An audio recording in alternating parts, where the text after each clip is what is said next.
जय मसीह, जय मसीह, जय मसीह। फिर से आप सभी को परमेश्वर के घर में आप सभी को वेलकम करती हूँ। आज हमारा प्रोग्राम थोड़ा आगे पीछे हो गया। हमारा तो प्रॉब्लम सभी को पता है, इसलिए मैं ज़्यादा नहीं बोलूँगी।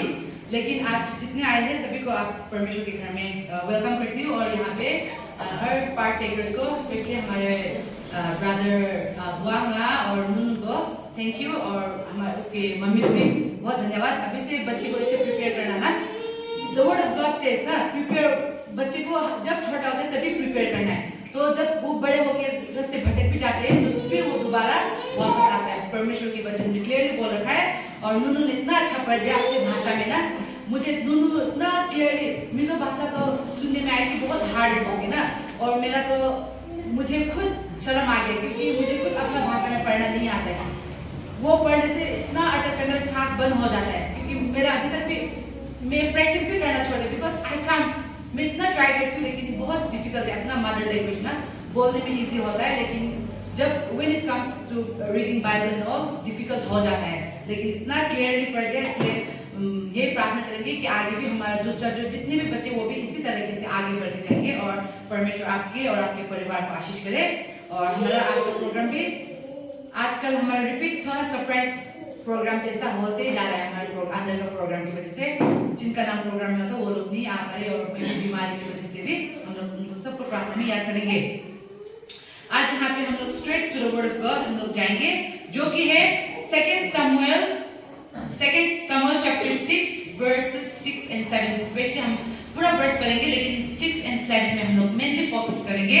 यहाँ पे मैं हिंदी में पढ़ के सुनाना चाहूंगी। सबसे पहले, जब वे नेकोन के कलिहार तक पहुंचे तब उजा ने अपना हाथ प्रभु के संदूक पर बढ़ाया और उसे संभालने के लिए, क्योंकि बैल थोड़ा फिसल गया था। तब प्रभु का क्रोध उजा पर भड़क उठा और उसने उसे मार डाला, क्योंकि उसने संदूक को छुआ था और वो वही प्रभु के सामने मर गया। So जब मैंने इंग्लिश में ये verse as I was reading through it, यहाँ पे वर्स 6 में मैं इंग्लिश में भी पढ़ना चाहूंगी। And when they came to Nacon's threshing floor, Uzzah put out his hand to the ark of God and took hold of it, for the oxen stumbled. Then the anger of the Lord was aroused against Uzzah, and God struck him there for his error, and he died there by the ark of God. ये verse पढ़ते समय it's a little bit scary, मुझे थोड़ा डर भी लग गया, but it's okay, हम लोग पढ़ते जाएंगे कि we are not supposed to be scared. ये परमेश्वर का दंड जो है, ये it's not just ये सिर्फ एक क्रोध, परमेश्वर का क्रोध या फिर परमेश्वर का दंड हमारे जीवन में नहीं, लेकिन हम कैसे करके परमेश्वर का उद्देश्य, परमेश्वर ने जो कमांड किया है, हमें किस तरीके से उसको रिस्पेक्ट करके उसका हमें मान करना चाहिए, उसके बारे में है। तो यहाँ पे आज का मैसेज का टाइटल मैंने यहाँ पे रखा है, परमेश्वर की पवित्रता का सम्मान। परमेश्वर का पवित्रता का सम्मान, जब अच्छा इरादा भी आज्ञा तोड़ देता है। When good intention breaks the command of God. When good intention breaks the command of God. यहाँ पे हम लोग कई बार तो हमें लगता है कि मेरा इरादा ठीक था, मेरा इरादा ठीक था, my intention was not wrong, मैंने अच्छे के लिए ही सोचा था। हम लोग कई बार सोचते, लेकिन आज यहाँ पे शायद हम में से हम लोग कई बार करते हैं कि अब अच्छा इरादा होने से तो कोई बात नहीं, इरादा अच्छा होने से सब ठीक है। हम लोग कई बार ऐसा हमें लगता है, लेकिन यहाँ पे परमेश्वर का वचन आज कहा है कि अगर अच्छा इरादा ही क्यों ना हो, अच्छा इरादा ही क्यों ना हो, अगर हम लोग परमेश्वर का नियम को तोड़ते हैं तो वो भी गलत है। See, God is so strict about His holiness. God is so strict about His command.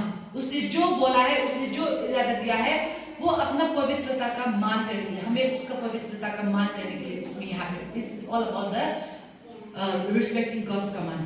यहाँ पे हम एक आगे जाने से पहले यहाँ पे एक गांव में मैं एक स्टोरी से शुरू करना चाहती हूँ, जो कि उज़ा की कहानी से बहुत मिलता जुलता है। सुना है वो एक गांव था जिसपे एक सेंट, जो सेंट बोलते हैं, जो प्रीस्ट की तरह है, तो उस गांव में उस प्रीस्ट को बहुत ही माना जाता था। तो उस प्रीस्ट का स्टेचू बनाकर उन्होंने अपने चर्च के अंदर में रखा था, और ये बोला था कि ये जो स्टेचू है, ये सेंट का जो स्टेचू है, ये कोई और नहीं छुएगा, बल्कि सिर्फ वो चर्च का जो लीडर्स है, सिर्फ वही उस स्टेचू को हाथ लगा सकता है। लेकिन एक दिन ऐसा हुआ कि जब लोग वो सब वहां पे चर्च पे खड़े हुए बैठे हुए थे, मे बी अर्थक्वेक जैसा तूफान ऐसा कुछ आया, तो वो स्टेचू क्या वो थोड़ा लड़खड़ाया ना, वो स्टेचू थोड़ा हिल गया। इसलिए एक आदमी जो आगे पे खड़ा था उसका तो इरादा कोई खराब नहीं था, लेकिन क्या हुआ वो स्टेचू थोड़ा हिल गया था, इसलिए उसका वो आगे जाके उसने अपना हाथ बढ़ा के वो स्टेचू को पकड़ लिया। तो क्या हुआ उसने जब वो स्टेचू को पकड़ा तो वो उसी समय वहीं पर ही मर गया। एंड वो हर चर्च के लोग, उस गांव के लोग, हर कोई शौक में था। लेकिन ये उज़ा का कहानी में भी सेम है, सिमिलर। ये हम देखेंगे बैकग्राउंड में, हम देखेंगे कि हम सभी का भी मन में ये क्वेश्चन होगा ना कि उज़ा का इरादा तो सही था, लेकिन why God was so harsh on him ना। हमारा क्वेश्चन दिमाग में ये होगा कि परमेश्वर इतना क्रोधित क्यों था, परमेश्वर उज़ा के ऊपर इतना क्यों हार्श था। That might be the question हमारे दिमाग में वो आ सकता है। लेकिन यहाँ पे हम आज मैं थोड़ा सा बैकग्राउंड में जाना चाहूंगी उज़ा की कहानी की वजह से। यहाँ पे हम जब 110 और नंबर्स में हम देखेंगे तो ओल्ड टेस्टामेंट में भी वो आइडल्स की तरह वो उनका एक कॉवेनेंट, आर्ट ऑफ कॉवेनेंट बोल के जाना जाते हैं, या फिर हिंदी में हम लोग संदूक बोलते हैं, पवित्र संदूक बोलते हैं ना। तो एक संदूक की तरह था, और वो क्या था हम लोग एक्सोडस चैप्टर 25 वर्स 22 में देखने से मिलेगा कि ये जो संदूक था वो परमेश्वर की उपस्थिति के कारण था। मतलब it was like a sign of God's presence. वो जो कॉवेनेंट था it was not just a box, वो सिर्फ एक खाली बॉक्स नहीं था, या फिर वो सिर्फ एक दुनिया का जो हम लोग आम तरीके से हम लोग के टेबल चेयर जैसा, वो it was not just a mayor table in church, it was not just simple box, लेकिन वो एक परमेश्वर का प्रेजेंस का मान करके जाना जाता था। एक्सोडस के टाइम में हम लोग देखने से मिलेगा। और यहाँ पे परमेश्वर ने नंबर्स का चैप्टर 4 वर्स 15 में देखने से हमें दिखेगा कि परमेश्वर ने क्लियरली उनको बोल दिया था कि ये जो कॉवेनेंट है, ये आर्ट ऑफ कॉवेनेंट, ये जो संदूक है वो कोई हाथ नहीं लगाएगा, सिर्फ लिवाइट्स, जो लिवाइट्स के लोग सिर्फ वही हाथ लगा सकता है, लेकिन वो भी हाथ नहीं, एक डंडे के माध्यम से ना, माने डायरेक्ट वो हमारा फिजिकल डायरेक्ट टच नहीं होना चाहिए उसमें, लेकिन जो डंडा है उसके ही माध्यम से हमें उसको उठाना है, उसको रखना है, उसको छूना है। तो इवन फॉर लिवाइट्स के लिए भी वो डायरेक्ट टच अलाउड नहीं था। तो जो परमेश्वर ने कमांड किया था, हम लोग बोलते हैं परमेश्वर our God is God of love, लेकिन वी हैव टू नो कि our God is also God of holiness, righteousness, justice, है ना। तो वो जो उसने एक बार कमांड कर दिया वो उसको करके देता है। तो ऑलरेडी बोल दिया था, इसीलिए जब ये डेविड ने ये संदूक को जेरूसलम में ले जाने के लिए प्लान किया तो दे वर कैरिंग इट, उन्होंने भी डंडे के माध्यम से उठाया था, लेकिन जो बल था ना ऑक्शन, वो बल के हेल्प से कैरी करा था। तो जब वो बेल लड़खड़ाया तभी उज़ा ने, उसका इरादा तो गलत नहीं था, उसका इरादा सही था, क्योंकि वो बेल लड़खड़ाया इसलिए उसी की इरादे से उस स्टेज को उसने मतलब वो कॉवेनेंट, उस संदूक को हाथ लगाया, तभी उसी समय परमेश्वर ने उसको वहीं पे मार दिया। इट वॉज अ लेसन, वो हमें डराने के लिए नहीं या फिर हमें बोलने के लिए नहीं, लेकिन ये उज़ा की कहानी से आज परमेश्वर हमें क्या सिखाना चाहता है। परमेश्वर उज़ा के जीवन से इजराइल वालों को सिखाना चाहता था कि परमेश्वर का वचन या फिर परमेश्वर की जो चीजें हैं उसको हमें रिस्पेक्ट के साथ, विद ऑनर, हमें उसको पवित्रता के साथ उसको सम्मान करना चाहिए। उज़ा ने, हम यहाँ पे उज़ा के जीवन से हमें क्या सीखने को मिलता है? सबसे पहले तो हम उज़ा की कहानी से हमें ये सीख मिलता है कि परमेश्वर की पवित्रता का सम्मान करना जरूरी है ना। God's holiness must be reverent. परमेश्वर का जो चीज है, जो कुछ भी हमने, फॉर एग्जाम्पल ये हमने आज के जमाने में हमारे ये this is like working, Bible is working like the covenant of God ना। ये हमारे लिए सिर्फ यही है, हमारा हम कोई स्टैचू नहीं बनाते हैं, हम कोई बॉक्स परमेश्वर के नाम से हम कोई बॉक्स नहीं बनाते, लेकिन this the word of God, this is the thing that is working as a covenant of God हमारे लिए। तो हम यहाँ पे पैर से कुछ लेंगे, वी डोंट फील गुड है कि नहीं, हम लोग ऐसे पैर से हम बाइबल को नहीं कुचलते हैं ना। अगर हम चाना मटर का बिजनेस खोलेंगे ना, खुला चाना का चाना मिक्स कर, तो हम ये बाइबल को तोड़ के हम उसको चने में नहीं करेंगे ना। We respect this. तो परमेश्वर का उसी जमाने में, तो ओल्ड टेस्टामेंट में भी सेम है कि the covenant of God was supposed to be given reverence ना, हमें उसको रेफरेंस देना चाहिए था, सम्मान देना था। लेकिन उज़ा ने क्या किया? उज़ा ने उसको सिर्फ एक आम बॉक्स की तरह उसने समझा। उजा ने ऐसे आम करके तो जैसे उसने फील किया, जैसे उसको लगा कि इसको बचाना चाहिए, he hold the box, तो उसने उस कोवनेंट में हाथ लगाया, तभी वहाँ पे मर गया, because he was just thinking, वो उसको एक mere box की तरह समझ रहा है ना, उसको एक ऐसे सम्मान नहीं दे रहा, maybe he did not feel anything about that box, लेकिन हमें ये भी याद रखना चाहिए कि हमारा जो परमेश्वर है, हमें उनकी मदद की जरूरत है, ना कि उसको हमारी मदद की जरूरत है। He will do that is supposed to be done, ना? वो जो करना, किस समय में क्या होना जरूरी है, उसको पता है। तो उजा ने lightly उसको संदूक को lightly ले लिया ना। He forgot that God is not dependent on us. God is not dependent on us, but instead we are dependent on Him.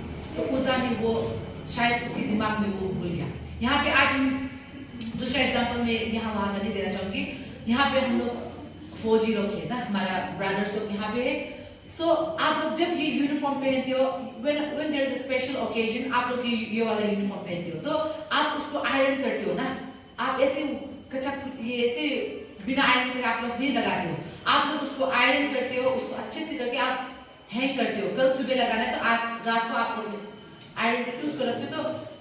तो your children is not supposed to touch, or आपके बच्चे लोग ऐसे वो uniform को आप छूने नहीं दोगे ना, because you respect your uniform, है कि नहीं? आप उस यूनिफॉर्म को आप रिस्पेक्ट करते हो, तो आप ऐसे ही आपके बच्चे को उस आपके यूनिफॉर्म के साथ खेलने नहीं दोगे। या फिर बोलो कि आपका एक ऑफिस का फाइल ही है, maybe you are keeping your file, आपका important फाइल्स आपका अर्जेंट की वजह से आपने ऑफिस से लेके आज घर चले गए, तो अगर आपको वो बच्चा खेलेगा तो you will take it away from him, है कि नहीं? आप उसको ले लोगे और बोलोगे कि ये मेरा important सामान है, इसको छूना नहीं है। You have to respect this because ये आपका काम है, you respect that file, है कि नहीं? आप उस फाइल को रिस्पेक्ट करते हो, आप अपने यूनिफॉर्म को रिस्पेक्ट करते हो, तो आप ऐसे ही, आपको मोबाइल फोन नहीं है कि आप ऐसे बच्चों को खेलने दे दोगे ना।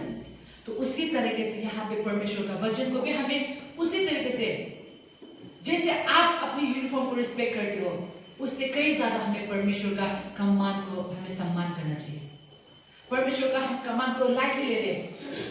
आजकल का हम लोग ऐसे देख लो, just let's take it in worship में हो, प्रेयर में हो, बाइबल रीडिंग में, आजकल हम लोग कई बार ऐसे रूटीन, डेली रूटीन की तरह हम लोग ले रहे हैं ना। वी टेक इट लाइटली, हम लोग डेली रूटीन की तरह ले रहे हैं। वर्शिप कर रहे, संडे में चर्च जा रहा है, सब खड़े हो, सब खड़ा होता है, क्लैप करो, गाना गाओ।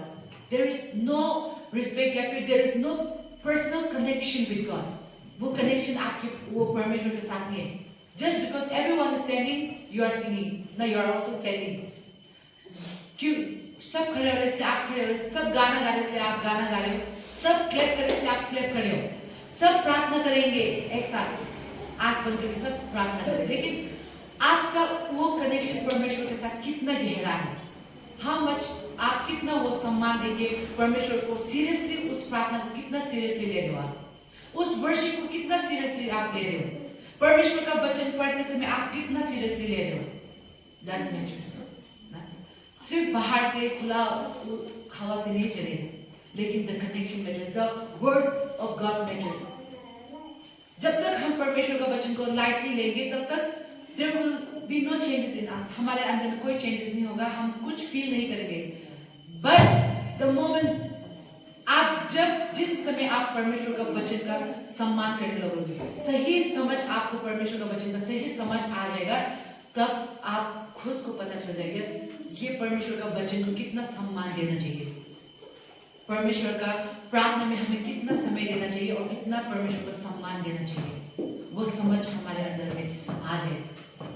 यहाँ पे दूसरा हम उजा के लाइफ से हम क्या देखते हैं कि अच्छा इरादा भी गलत हो सकता है ना, अच्छा इरादा भी गलत हो सकता है। Good intentions are no substitute for obedience.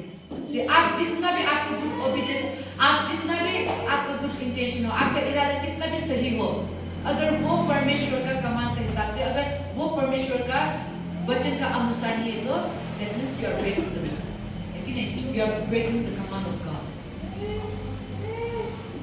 कुछ ही दिन पहले as I was preparing, ये अपने sermon prepare करते समय हमारे सेवाक का बीवी के साथ मैं आज के घर में जाके रहती हूँ, तो मेरे आंटी हम दोनों से बात करते थे, तो हम दोनों बात करते, मैंने उनको बोला, भैया परमेश्वर का वचन कभी-कभी फॉलो करने में भी इट्स वेरी डिफिकल्ट, यस और no, sometimes it's very difficult, क्योंकि एक गलत कदम and then knowingly or unknowingly we are going against the command of God, है कि नहीं? परमेश्वर का वचन है। हम लोग कई बार करते हैं, हम लोग कई बार बहुत बच्चे लोगों को भी, माँ लोग होते हैं, फादर्स लोग तो बहुत बार ड्यूटी चले जाते हैं, हम लोग माँ लोग होते हैं, बच्चे लोगों को सही रास्ते में लाने के लिए कभी-कभी बोलते हम कई बार मुंह से गलत शब्द बोल देते हैं और बाद में बोल देते हैं कि क्योंकि मैं चाहता हूँ कि मेरे बच्चे अच्छे रास्ते पे जाए, because my intention is good. लेकिन कितने बार जब परमेश्वर पूछा, कितने बार आप मेरे कमांड के हिसाब से अपने बच्चे को सिखा रहे? How many of you are teaching according to the command of God? हम लोग कई बार तो दुनिया के नियम से हम लोग सिखा रहे, ये करना चाहिए, ये नहीं करना चाहिए, the do and the don'ts ना, हम लोग do and don'ts हम लोग रूटीन बना के रखते थे। लेकिन परमेश्वर पूछता है ना, मैं नहीं पूछती, परमेश्वर पूछता है कि कितने बार तूने मेरे कमांड के हिसाब से बच्चे को सिखाया है, कितने बार तूने मेरे कमांड से अपने पति को गाइड किया, कितने बार मेरे कमांड के अनुसार तूने अपने पत्नी को सिखाया है। That is the question that God asks. जो परमेश्वर सवाल पूछता है कि कितने बार मेरे वचन के अनुसार, वो नहीं पूछता कि कितनी बार तूने अच्छे इरादा से किया है, क्योंकि कई बार हम लोग अच्छे इरादा हमारा होता है लेकिन परमेश्वर का अगेंस्ट में होता है। हम लोग एक एग्जांपल लेते हैं, एक ड्राइवर का, स्कूल बस, आसरापुर का स्कूल बस, हमेशा बच्चे लोगों को हम लोग पिक एंड ड्रॉप करते हैं ना, तो एक बच्चा को अचानक से गाड़ी में, बस में, और उसको अचानक से सीरियस बीमार होने लग गया, तो उसको बचाने के लिए फुल स्पीड में चला रहा है, वो हॉस्पिटल में पहुंचाने के लिए ना, फुल स्पीड में चला रहा है, but there is a red light, वहां पे, यहाँ पे हमारा टाउन में नहीं है लेकिन सिटीज में होता है ना, रेड लाइट, रेड सिग्नल है, तो अगर वो उसको फॉलो करके नहीं जाएगा, वो उसको पार कर देगा ना, ये breaks the law, isn't it? वो उस बच्चे को बचाने के लिए, उसका इरादा सही है लेकिन वो लॉ ब्रेक कर रहा है, और क्या पता एक बच्चे को बचाने के कारण से वहां पे जाके दूसरा एक्सीडेंट भी हो सकता है ना, एक बच्चे को बचाने के कारण से 10-20 का जान भी जा सकता है। So we are still breaking. God knows everything. Everything. वो उसने यहाँ पे क्या करने के लिए, क्या नहीं करने के लिए बोला उसको, क्योंकि उसको फ्यूचर के बारे में पता है, क्योंकि उसको आने वाले कल के बारे में पता है। अगर आप में से कोई खड़ा होकर मुझे पूछो अभी 1 मिनट के बाद, 5 मिनट के बाद, या फिर इस सर्विस खत्म होने के बाद क्या होने वाला है, आप मुझसे पूछो ना, मुझे कुछ पता नहीं है क्या होगा, क्या ना, I don't know, but our God हजारों साल बाद भी क्या आने वाला है उसको पता है, इसलिए उसने क्या करना है, क्या नहीं करना है, उसने ऑलरेडी हमारे लिए बना के हमारे लिए लिख कर रखा हुआ है। So that's why परमेश्वर का वचन जो है हमें सम्मान करना चाहिए, जो उसने नहीं करने के लिए बोला है वो नहीं करना है। इस ड्राइवर की तरह ना, हम लोग वो रेड लाइट क्रॉस करके, रूल्स एंड रेगुलेशन को वो ब्रेक करके, जैसे जरा हम हमारे जिंदगी में कुछ इंटेंशन की वजह से हम कितनी बार परमेश्वर का वचन को तोड़ रहे, हमें ये भी सोचना चाहिए कि हमारा यहाँ पे 1 Samuel chapter 15 verse 22, which is a very famous verse, हम सभी को पता होगा, to obey is better than sacrifice. Yes sir, to obey is better than sacrifice. परमेश्वर का वचन में यहाँ पे क्लियरली लिखा है, आप जितना भी सेक्रीफाइस करो, अगर आप परमेश्वर का वचन का पालन नहीं करते तो इट्स वेस्ट, वो सब व्यस्त है ना, वो सब कोई काम का नहीं है अगर वो परमेश्वर का वचन के पालन का अनुसार नहीं किया। परमेश्वर हमारा सेक्रीफाइस नहीं चाहिए, उसको हमारे सेक्रीफाइस की कोई जरूरत नहीं है, उसने खुद अपने आप को हमारे लिए सेक्रीफाइस कर दिया। वो हम हमेशा ऑफरिंग देते हैं क्या, हम हमेशा आके हमारा प्रेजेंस यहाँ पे हमारा अटेंडेंस डालते Sunday, every Sunday, He does not want that। लेकिन हम कितना ये दरवाजा पार होने के बाद हम कितना उसके कमांड के अनुसार, कितना उसका आगे का पालन करते, कितना उसके वचन का पालन करते, वो देखता है परमेश्वर, क्योंकि परमेश्वर का वचन यहाँ पे बोल दिया हमें ना कि to obey is better than sacrifice। So sacrifice करना बड़ी बात नहीं है, लेकिन obedience करना, obedience होना, परमेश्वर का वचन का पालन करना, वही हमारे लिए सबसे बड़ी बात है। यहाँ पे हम तीसरा हम यहाँ पे देखेंगे उज़ा की कहानी के द्वारा, हम यहाँ पे उज़ा तो हमारे बीच अभी नहीं रहा, लेकिन बहुत कुछ हमें उज़ा के लाइफ के द्वारा हमें एक क्या बोलते हैं, हमें अलर्ट होने के लिए यहाँ पे उज़ा के लाइफ से हमें मिल रहा है। यहाँ पे हम तीसरा और आखिरी है जो हमें मिल रहा है कि पवित्रता का भय और सम्मान हमारे विश्वास का हिस्सा है।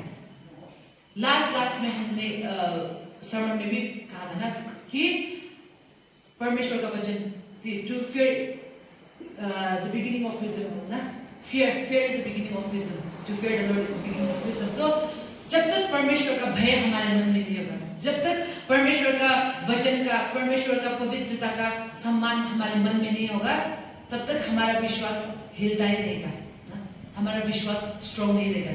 पर जब परमेश्वर का वचन का, परमेश्वर का पवित्रता का भय और सम्मान हमारे मन में आ जाएगा, तब हमारा विश्वास स्ट्रॉन्ग रहेगा।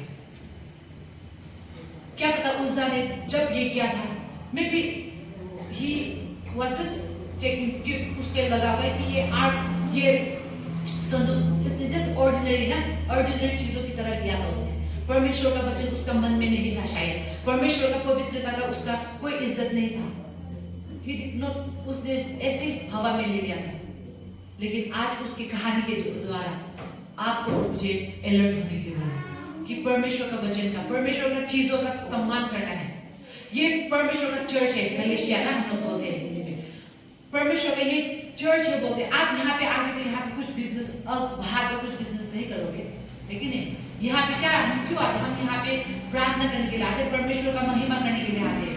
यहाँ पे हम कुछ बाहर का नाच गाना करने के लिए नहीं आते। This place is to be honoured. यहाँ पे बाहर के लोग आके यहाँ पे गंदा काम नहीं करेगा, बिकॉज गॉड इज टेलिंग ना, परमेश्वर ने बोला है उसकी चीजों को, उसके सामानों को, उसके जगहों को साफ रखना है। Because our God is holy and he demands holy. वो डिमांड करता है हमारा हमसे भी कि हम भी होली रहे। जिस चीज को पवित्रता से हमें मान देना चाहिए, उस चीज को हमें सम्मान देना चाहिए पवित्र द्वारा।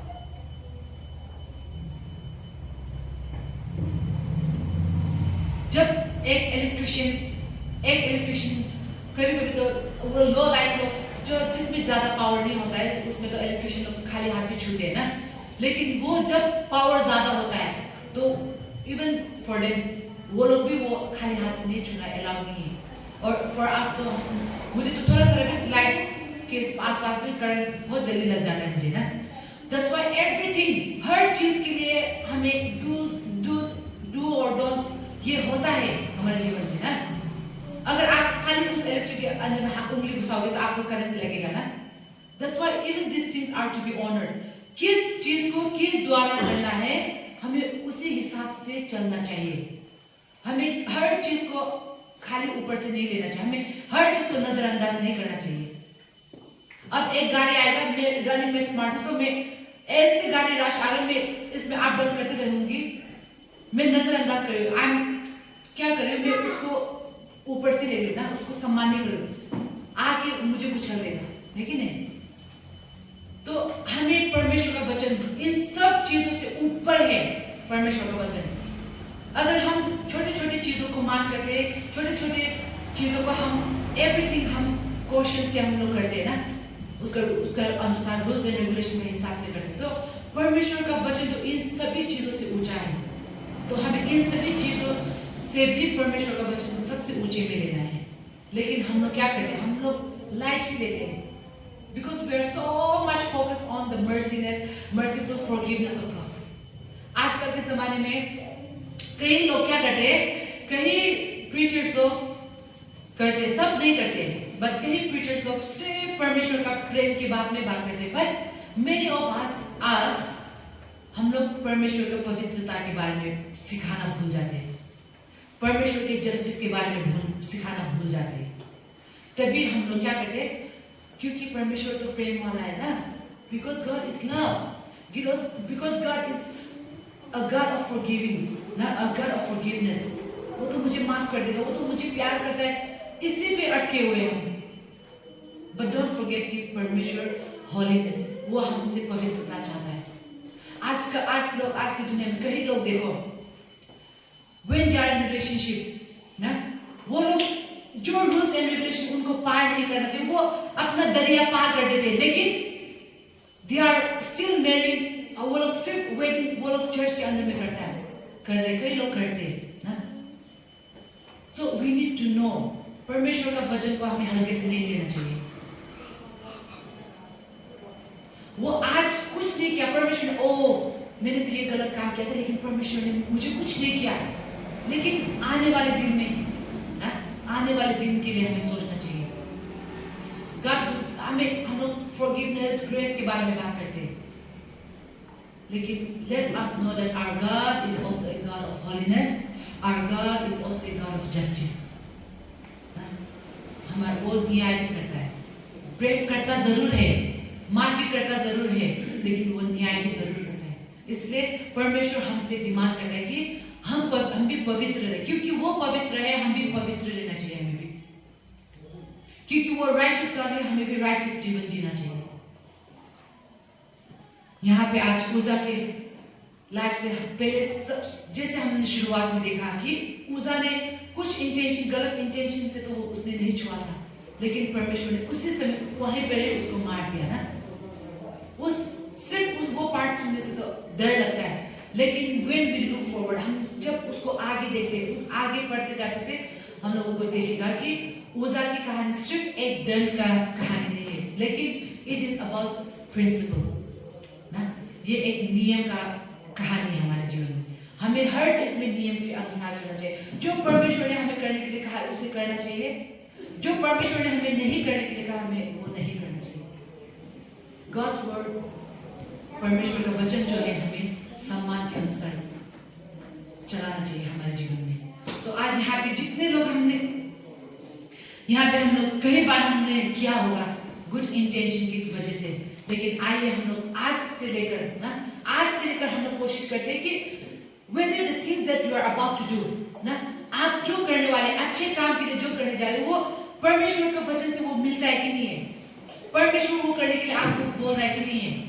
आपका इरादा सही हो सकता है, लेकिन वो कई बार वो परमेश्वर का वचन को, दरिया को, परमेश्वर का वचन का वो नियम को तोड़ रहा होगा।